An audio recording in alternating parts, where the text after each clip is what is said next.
Bonjour. Alors, je ne veux pas faire de la concurrence à mon collègue Benjamin, mais je dirais que nous, en agriculture, on fait pire en termes d'émissions de gaz à effet de serre. Oui, tout le monde la pointe du doigt. Oui, quoi faire alors? Peut-être manger moins, buvez moins, c'est une solution bien sûr. Quoi faire de nos agriculteurs? Moi, tout ce qui me vient à l'esprit comme solution, c'est les inscrire comme étudiants à l'EXI ou à Excelia ou pourquoi pas à l'école des mines.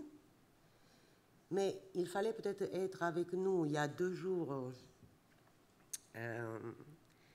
quand nous avons fait l'avant-première avec un jeune viticulteur qui nous a fait un message émouvant.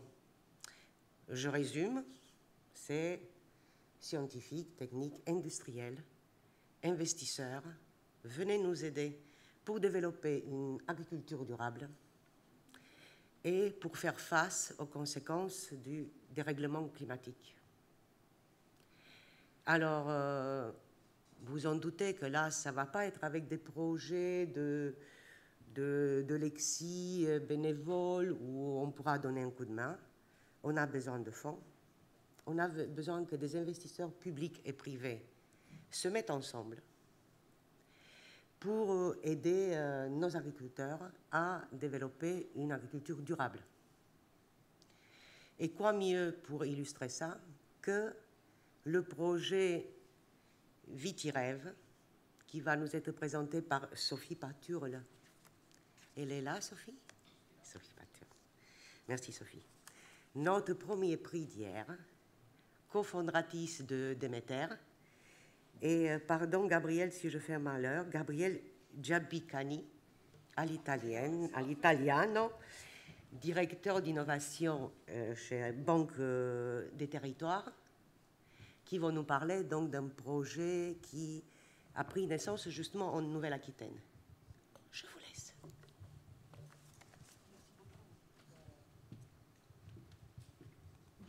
Bonjour à tous et merci beaucoup Louis pour cette introduction. Effectivement, merci d'avoir mis ce sujet sur le devant de la scène en nous donnant la possibilité de vous le représenter, en ayant également remis le premier prix trophée E5T hier au projet Vitirêve Innovation dont on vous parlera. Je crois qu'au cours de la première table ronde hier, le sujet également a été très largement évoqué lorsqu'on parlait des émissions, puisqu'on est vraiment là pour la neutralité carbone.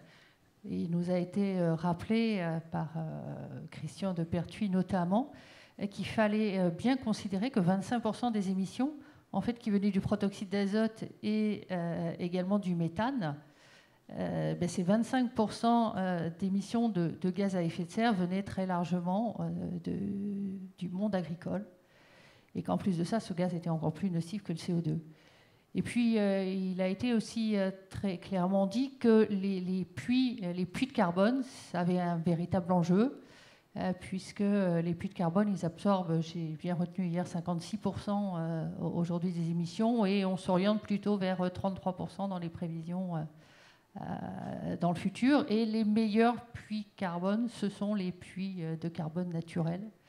Et donc il faut les préserver, c'est notre environnement, c'est la biodiversité, un enjeu également de l'agriculture. Alors nous sommes venus tous les deux effectivement présenter ce que l'on fait parce que nous sommes 2 acteurs significatifs, la Banque des Territoires, Demeter, acteur privé, premier société de capital investissement sur le domaine agricole, la transition écologique.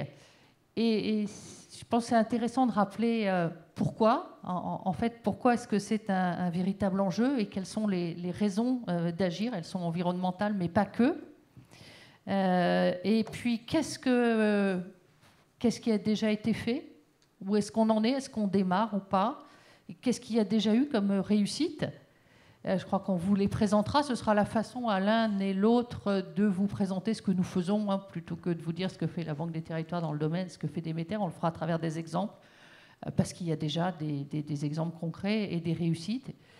Et puis, nous pourrons également vous présenter ce projet complètement d'actualité. En plus, il est en Nouvelle-Aquitaine, qui est Vitirev Innovation, et sur lequel nous sommes partenaires. Et c'est un vrai projet d'envergure pour les années à venir. Alors, les raisons, en quelques mots, on a vu, elles sont environnementales. Hein. On nous a appris hier, ordre lexicologique, on commence par événement environnement et on met sociétal après, mais les slides étaient faits avant. Alors, la prochaine fois, on rectifiera. Très clairement, Loumil l'a rappelé, on était 1 milliard d'euros en 1800, il nous avait fallu des milliers d'années. On est 7 milliards et demi aujourd'hui, on est prévu 11 milliards à horizon 2100. Il faut nourrir tout ce monde-là, parce qu'on ne va pas tous s'arrêter de manger, comme l'a dit Doumi. C'est un vrai sujet qui pèse sur notre agriculture. Et puis les dérèglements climatiques, on en a parlé aussi. Hein. On a vu les gels au mois d'avril. On a des incendies monstrueux. Une sécheresse dans certaines régions. C'est un vrai problème pour l'agriculture. Et le vin, effectivement, qui a été mis en avant par Pierre Cazeneuve, nous disait que c'est un véritable problème pour eux également de voir le degré d'alcool augmenter sensiblement. Mais on a de l'innovation. La brique innovation, elle est là. Elle a déjà fait ses preuves. On a la chance en France d'être puissant dans le monde agricole parce qu'on a une histoire et on a développé des vrais laboratoires de grande qualité. On a aussi réussi à avoir des entrepreneurs. Donc aujourd'hui, nous avons tout à fait les moyens d'agir. Et les financiers ont commencé à le comprendre. Alors là, petit clin d'œil à un baromètre. On a lancé ce matin le baromètre neutralité carbone dans les territoires. Là, c'est le baromètre de la levée de fonds pour les clean tech en France, à savoir le montant que les investisseurs, que le capital investissement apporte en fonds propres aux entreprises pour apporter des solutions à notre domaine. Alors, je ne vais pas reprendre tous les chiffres, ça montre juste qu'en fait, il faut retenir 3 grandes périodes. On a commencé en 2010, de 2010 à 2017, les investisseurs financiers mettaient à peu près 400 millions d'euros dans les entreprises. On est passé à 800. Rapidement, maintenant, on est un petit peu plus d'1 milliard par an pour accompagner une centaine d'entreprises. Et on prévoit être rapidement à 2 milliards et à 5 milliards en 2025, c'est-à-dire multiplié par 5. On a multiplié par 5 au cours des 10 dernières années et on va multiplier par 5. Et qu'est-ce qui essentiellement a été financé? C'est la production d'énergie renouvelable, l'efficacité énergétique. La grille innovation, c'est un sujet qui nous intéresse, nous, investisseurs financiers. Depuis 2017, à peu près, on investissait quelques millions d'euros. Et puis, on est passé maintenant à 100 millions, à 200 millions d'euros par an. Et on voit qu'il y a beaucoup de projets, parce qu'il faut aussi regarder en nombre ce que ça représente, parce qu'on démarre. Donc, quand on démarre, qu'est-ce qu'on fait? On est au niveau capital-risque, en innovation, et ensuite, on monte en puissance, comme on le verra avec certains exemples. Voyez-vous, je citerai des sociétés pour me resituer par rapport à ce qu'on disait hier aussi. Les réponses, elles sont multi-compétences. Je prendrai juste un exemple des opérations qui ont été financées au cours du semestre. Une société qui s'appelle RED, qui est dans la région de Lyon. Qu'est-ce qu'ils font, ces gens-là? Ils utilisent des LED, donc on est là en efficacité énergétique, pour chauffer les serres, et en même temps, ils utilisent la lumière, parce que vous savez que le bleu, le rouge, tout ça, ça a eu une influence sur les êtres humains et aussi sur les plantes. Donc, on va pouvoir pousser mieux en utilisant moins d'énergie, mais en utilisant cette lumière qu'on a appris à comprendre. Passons peut-être directement à quelques exemples, parce qu'on a déjà de beaux exemples, de belles réussites. Et je pense qu'on est positif ici, parce qu'on est tous des entrepreneurs. Et c'est important de voir que si vraiment on agit ensemble, de concert, on peut faire beaucoup de choses en peu de temps. Le meilleur exemple, je crois que c'est Insect, une société que Déméter, nous sommes très fiers d'avoir été les premiers à financer. Oula. Nous avons été rejoints ensuite par la Banque des Territoires et par d'autres financiers. Et puis un autre exemple, Petite Fermentalgue, qui est à la page suivante et qui, lui, fait en fait, à partir d'algues, notamment un projet de à développer des photobioréacteurs avec Suez. Je vais laisser la parole à Gabriel pour qu'il nous parle des exemples d'investissement de la Caisse et du projet Vitireb. Merci Sophie. Bonjour à tous. Tu l'as dit, beaucoup d'enjeux écologiques, beaucoup d'enjeux de transition, ça a été souligné. On l'a dit dans les interventions précédentes à propos de l'industrie, c'est extrêmement vrai également sur le monde agricole. Les réponses ne peuvent venir que de l'écosystème pris dans son ensemble, d'une analyse des chaînes de valeur qui vont aller du producteur jusqu'au consommateur et d'une capacité à apporter des réponses globales qui, avec un regard ouvert et aussi holistique que possible, permettent d'apporter des solutions pérennes. Comme Déméter, la Banque des Territoires, qui appartient à la Caisse des dépôts et qui est un investisseur institutionnel public, nous aimons bien nous appuyer sur les exemples de nos investissements. Je vais en citer deux ce matin. Le premier, c'est Terre de Liens, qui est une foncière de terres agricoles à destination de la transformation et des agriculteurs en culture biologique. C'est une foncière qui est assez ancienne, elle date de 2006, et c'est un investissement qui, dans les cycles d'investissement, est également relativement ancien pour la Banque des Territoires, puisque nous avons investi dans cette foncière en 2016. Aujourd'hui, Terre de Liens, c'est 250 fermes en agriculture biologique sur tout le territoire. Ça continue à investir chaque mois sur des nouveaux terrains. Ça représente environ 7000 hectares convertis aujourd'hui. Le deuxième exemple que je voulais citer, c'est le dernier sur cette slide, c'est Ag Data Hub. On l'a souligné, à peu près toutes les interventions de ce matin ont souligné l'importance du numérique dans les enjeux de transition écologique, et l'agriculture n'y échappe pas. On a également souligné les enjeux de souveraineté. Et Ag Data Hub, c'est exactement ça. Ag Data Hub, c'est construire des solutions pour répondre aux enjeux de souveraineté en toute sécurité sur la manipulation des données agricoles. Il y a énormément de sujets de data sur l'agriculture pour leur permettre de maîtriser les cultures, maîtriser les évolutions technologiques, maîtriser l'ensemble de la chaîne de valeur aujourd'hui qui se numérise à très grande vitesse dans le monde agricole comme dans d'autres industries. Et Ag Data Hub vise à apporter des réponses en sécurité aux agriculteurs français avec des données souveraines. On l'a souligné, hein, l'intervention précédente mentionnait le Cloud Act américain. Ag Data Hub vise justement à protéger les agriculteurs français de ces risques-là. Et puis, je vais vous parler, puisque c'était l'objet du prix qu'a reçu Sophie hier soir, du projet Vitireb Innovation, et puis un peu plus généralement du projet Vitireb. Le projet Vitireb, c'est un des 24 lauréats du programme PIA Territoire d'innovation, que la Banque des Territoires a le plaisir d'opérer au nom de l'État depuis 2018 maintenant.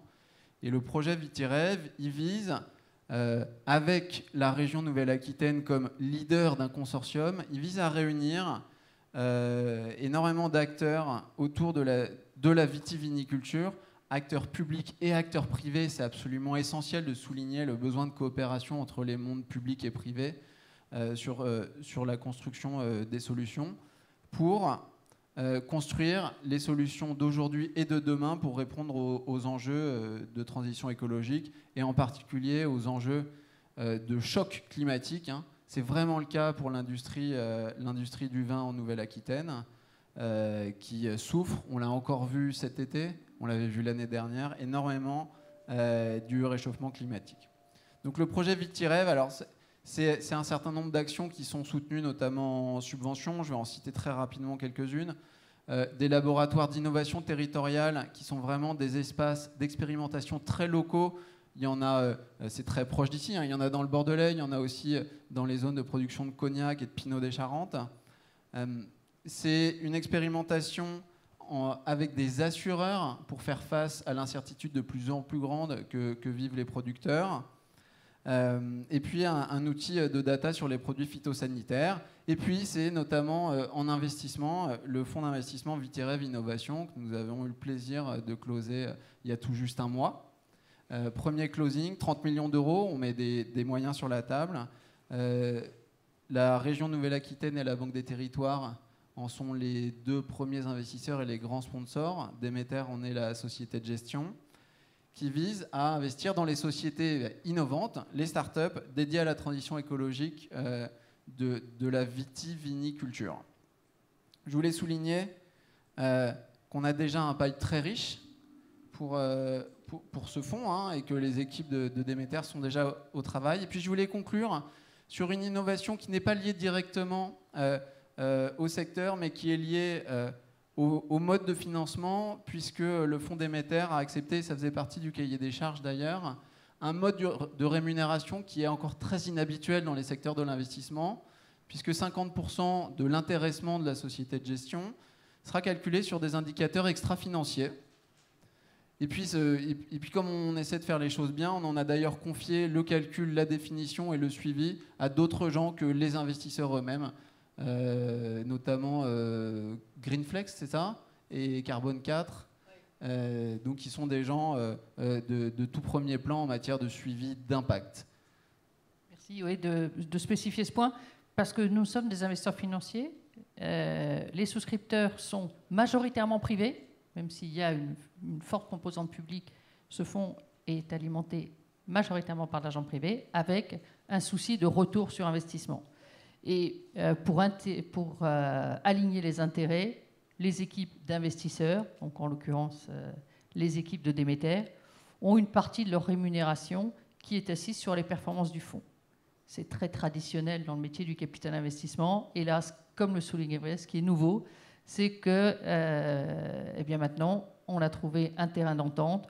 Une partie de nos performances, on doit toujours faire les mêmes performances financières, je vous rassure, mais en plus, on doit également réaliser des performances d'un point de vue transition écologique et sociétale également. Voilà, et sociale. Donc c'est vraiment aussi une grande nouveauté dont nous sommes fiers. On est heureux de mettre en avant ce type de challenge. Alors, si vous êtes intéressé, le fonds n'est pas terminé. On a dit on avait fait un premier closing. N'hésitez pas à venir nous voir si vous souhaitez vous associer à ce projet. Merci. Merci. Merci beaucoup. Merci à vous. Merci à vous. Donc, j'appelle David Chapon, un jeune que vous avez dû apercevoir parce qu'il était en train de faire des petites dédicaces. Eh bien, c'est un ex-Schneider électrique. Il y a quelques années, il nous ennuyait fortement avec des équations électrifiantes sur ces slides, et qui a décidé de changer de cap, pour ne pas dire changer de chaussures, parce que lui, il a mis en place ce qu'il appelle un produit un peu à contre-courant et comme un contre-coup à l'industrie de la mode. C'est-à-dire, lui, il dit il y a 3 qualités. C'est végétal entièrement, c'est réparable, c'est en France. Moi, je dis avec des témoignages que c'est beau et que c'est très confortable et que moi, c'est 36 noir. Voilà.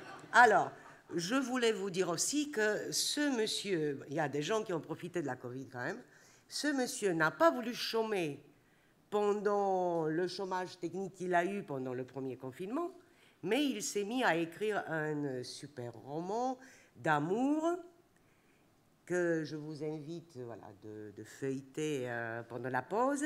Et comme ça, on aura 2 sujets pour le prix d'un. Allez, David, à toi.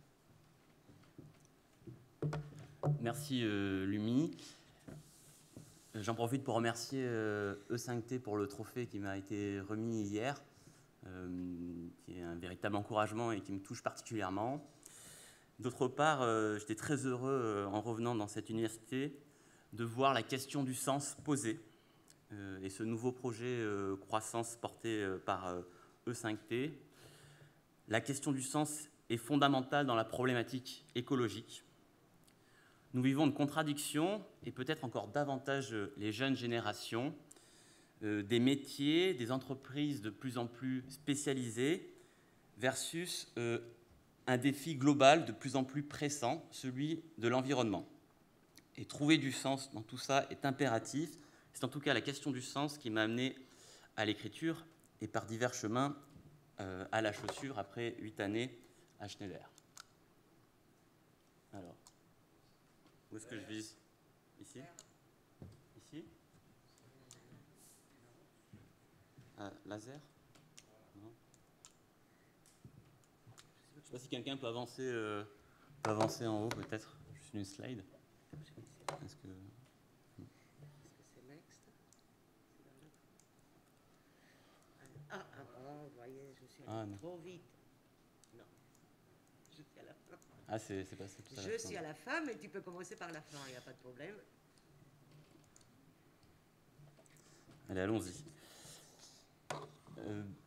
La basket, comme les objets de notre quotidien, finalement, sont vraiment emblématiques de notre manière de vivre, de notre style de vie. Et la basket, en plastique, fabriquée à l'étranger et jetable, est un symbole parfait de notre société. L'empreinte CO2 du secteur de la mode est véritablement catastrophique. C'est l'équivalent en gaz à effet de serre, c'est l'équivalent du transport aérien et du fret maritime.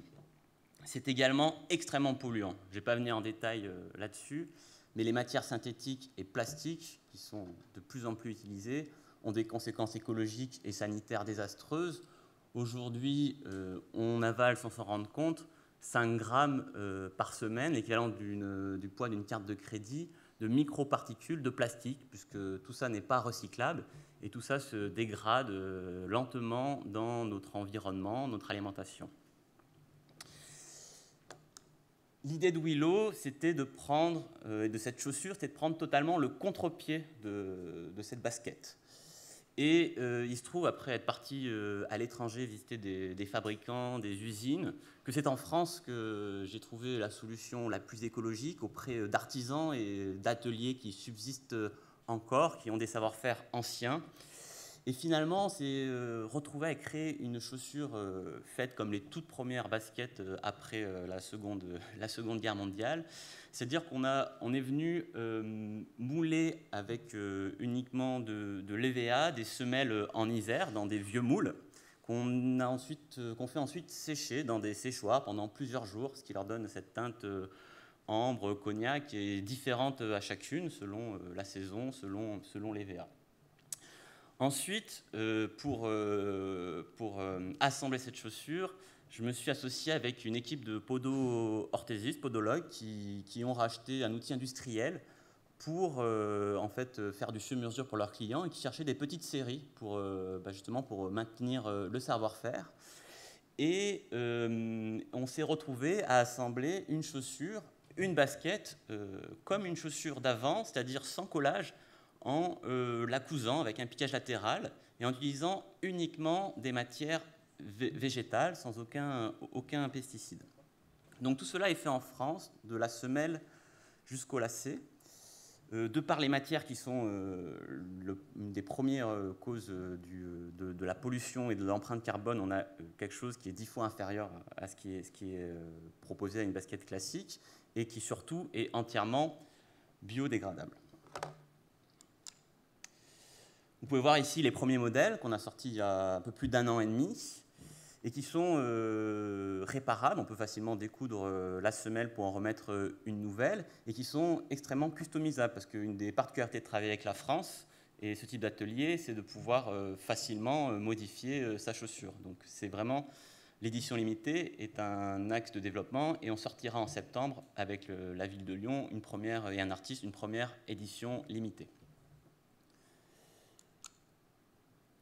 Donc après, il y a la vie économique d'un projet de ce type, parce que c'est une basket qui coûte cher, qui coûte 169 €.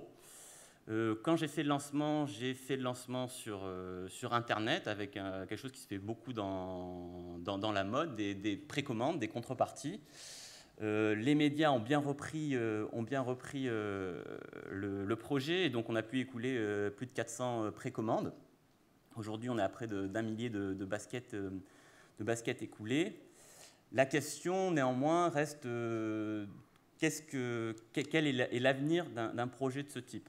Il y a clairement un marché de niche, des gens qui sont intéressés, qui ont le pouvoir d'achat pour ce type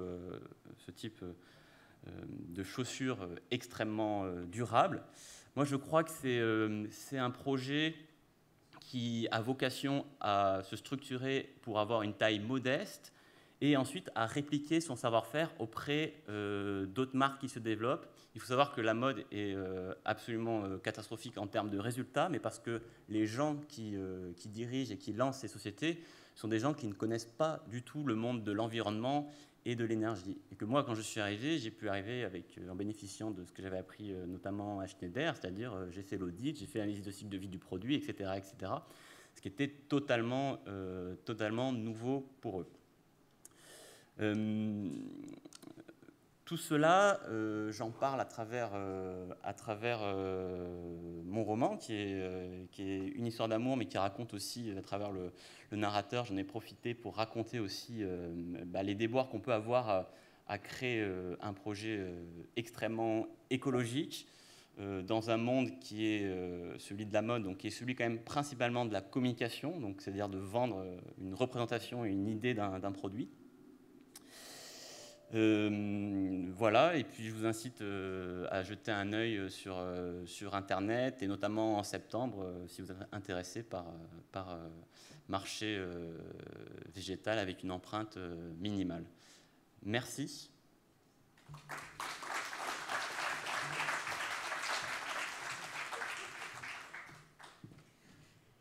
Alors, notre dernier intervenant, ça va être M. Jean-Luc Sanchez. J'ai été autorisée de prononcer à l'espagnol. Et donc, monsieur, il est de chez Total Energy. Ça fait plus de 30 ans qu'il œuvre ou qu'il rame dans le domaine des énergies ou de l'efficacité énergétique. Et si vous cherchez le coupable de l'installation du premier parc éolien en France, c'est lui. Mais aujourd'hui, il ne va pas nous parler de ça, mais plutôt du photovoltaïque, du agri-photovoltaïque, du voltaïque. Et je reprends ce que Marc Guillaume avait dit hier.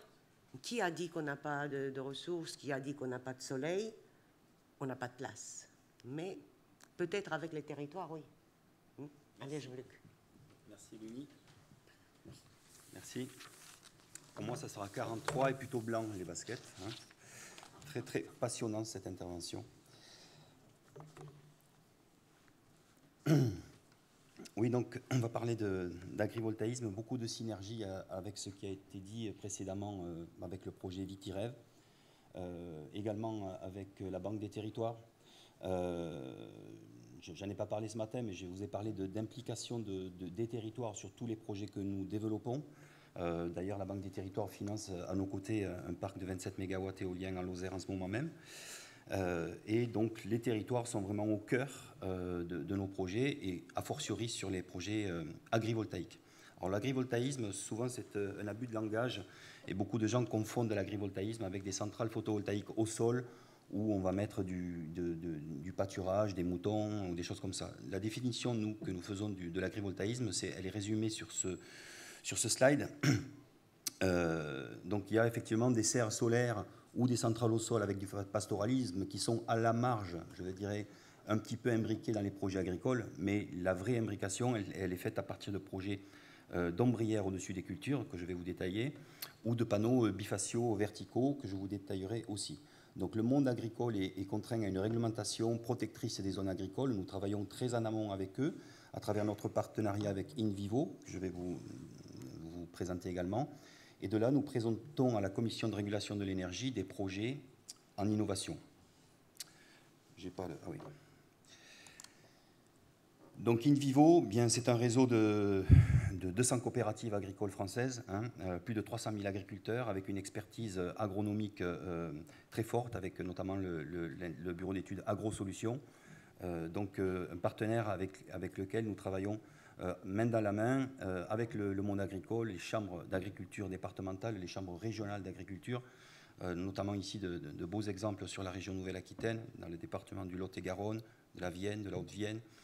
Pas encore dans les Charentes-Maritimes, mais avec Sophie, peut-être nous allons nous rapprocher pour voir ce qu'il est faisable, notamment avec nos nombreuses références que nous avons avec des projets pilotes sur de la vigne, justement.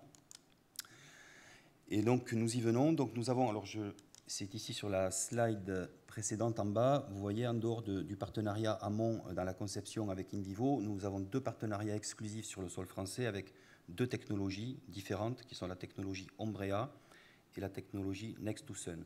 Alors j'avais mis dans les slides des liens pour voir un petit film de 4-5 minutes sur chacune des technologies. On ne va pas avoir le temps. Je vous invite à aller sur les 2 sites, à la fois de Ombrea et de Next2Sun. Vous verrez, il y a des films, donc, notamment sur Ombrea, qui sont passés plusieurs fois là, sur France 2, France 3. Sur leur site également, il y a beaucoup de films sur les différentes technologies, sur les différentes références qu'ils ont dans différents types de cultures. Donc le système Ombrea, c'est un système d'ombrières, comme vous voyez, qui sont rétractables, qui se déploient ou se rétractent en fonction des besoins de la plante. L'ensemble du système est piloté, donc il y a toute une intelligence artificielle qui avec des capteurs d'humidité, de lumière, de température, etc., déploie ou rétracte les panneaux pour leur apporter plus ou moins d'ombre, pour les protéger également des aléas climatiques. Malheureusement, l'actualité, depuis ces 6 derniers mois, on a eu des épisodes de gel tardif au début du printemps, des épisodes de grêle récemment dans le Var. Et donc, je précise que ces structures-là qui supportent les panneaux sont aussi équipées de filets anti-grêle qui protègent les cultures de la grêle. Aujourd'hui, nous avons des références depuis 3 ans sur de l'horticulture, donc de la pivoine, de la vigne et du maraîchage. Ces premières expériences sur des petits projets de 500-600 kW, nous allons les dupliquer sur d'autres projets ici en Nouvelle-Aquitaine, chez les vignerons de Buzet, dans le Lot-et-Garonne. Après, dans la Vienne, ça sera une autre technologie dont je vais vous parler tout à l'heure. Et nous faisons un projet là actuellement de plus grosse taille, en mélangeant de la vigne et du grenadier dans l'Aude. Et ensuite, une très grosse centrale également dans l'Aude, à côté de Leucate, sur une centrale de 5 MW qui prend une dizaine d'hectares d'ombrières. Voilà, grosso modo, pour faire du conventionnel, 10 hectares, 10 MW, avec des ombrières, 10 hectares, 5 MW. Donc, outre les bénéfices que je vous disais de protection du gel, contre le gel et contre la grêle, il y a également un maintien, je dirais, de l'humidité. On a quelques vignes témoins avec la vigne d'à côté sans les ombrières et la vigne avec ombrières. Quand vous passez après 3 jours de pluie, la vigne qui n'a pas les ombrières, eh bien, le sol est immédiatement sec, notamment dans les régions du sud de France. La vigne à côté qui est équipée d'ombrières, on a encore un sol humide. Et vous regardez les 2 types de vignes l'une à côté de l'autre, qui ont été plantées en même temps. Vous en avez une qui est toute rachitique et l'autre qui est en pleine forme avec déjà des raisins en grappe. Enfin, il n'y a pas de comparaison possible, mais pour le coup, on l'a faite la comparaison pour en faire la démonstration. Deuxième technologie avec laquelle nous sommes également partenaires, c'est un fabricant allemand qui est une technologie de panneaux bifaciaux, verticaux, à ce moment-là, eux, complètement inertes. Ce ne sont pas des panneaux qui, comme les autres, se déploient ou on pourrait imaginer des trackers. Non, non, ce sont des panneaux complètement inertes qui ont l'avantage de capter, voilà, on les positionne en ligne nord-sud, après avoir sélectionné des parcelles et des cultures adéquates, qui ont l'avantage de capter le soleil au lever à l'est et au coucher à l'ouest. Donc vous voyez sur le petit schéma de gauche où, donc, contrairement à une centrale conventionnelle qui est la courbe bleue et qui produit le maximum d'énergie en milieu de journée, la technologie Next2Sun permet d'avoir de la production en début et en fin de journée. Ce qui compense en fait aussi, ce qui corrèle parfaitement bien avec les pics de consommation et qui lisse aussi l'injection d'énergie sur le réseau, dans la mesure où il y aura un déploiement massif de ce type d'installation. Donc aujourd'hui, on a beaucoup de références en Allemagne, et aujourd'hui, on a un premier projet pilote dans la région de Dijon. Donc je ne connais pas précisément le nom du site, mais on a différents projets. Alors, en montagne, figurez-vous que l'avantage, on va voir quelques exemples ici, donc c'est essentiellement adapté au pâturage, mais également à de la culture de fruits secs, type amandier, noisetier, olivier, particulièrement aussi parce que ces panneaux protègent des vents latéraux. Et comme toute centrale énergétique, ces centrales-là sont clôturées, vidéosurveillées. Et parmi les avantages, eh bien, on a des éleveurs dans le Nord Lozère, par exemple, qui subissent des attaques de loups. Ça leur permet de faire paître leurs troupeaux à l'intérieur de ces centrales, à l'abri du prédateur. J'ai d'autres exemples dans un département qui nous est cher avec Myriam, c'est l'Ariège, où là c'est un autre animal, le prédateur c'est plutôt l'ours, mais pour les mêmes raisons, les éleveurs voient un avantage effectivement à avoir ce type de centrale photovoltaïque pour laisser paître leurs animaux à l'abri du prédateur. Donc complète compatibilité avec l'usage, c'est la définition que nous faisons de l'agrivoltaïsme, qu'il n'y ait pas de conflit d'usage, priorité à l'agriculture et ensuite la production solaire. Alors, avec ce type d'installation là, inerte, c'est facile de faire des business plans. Les panneaux sont inertes, ils ne bougent pas, et je dirais il n'y a pas d'intelligence artificielle qui pilote les panneaux plus ou moins. Là, je dirais que le business plan, même s'il est beaucoup moindre que sur une centrale classique au sol en termes de production, il est facile à faire. Sur les installations d'ombrières rétractables, comme je vous ai montré tout à l'heure, chaque site, chaque culture nécessite un algorithme différent. Et la production ben, pour la déterminer, chaque fois, c'est un exercice particulier.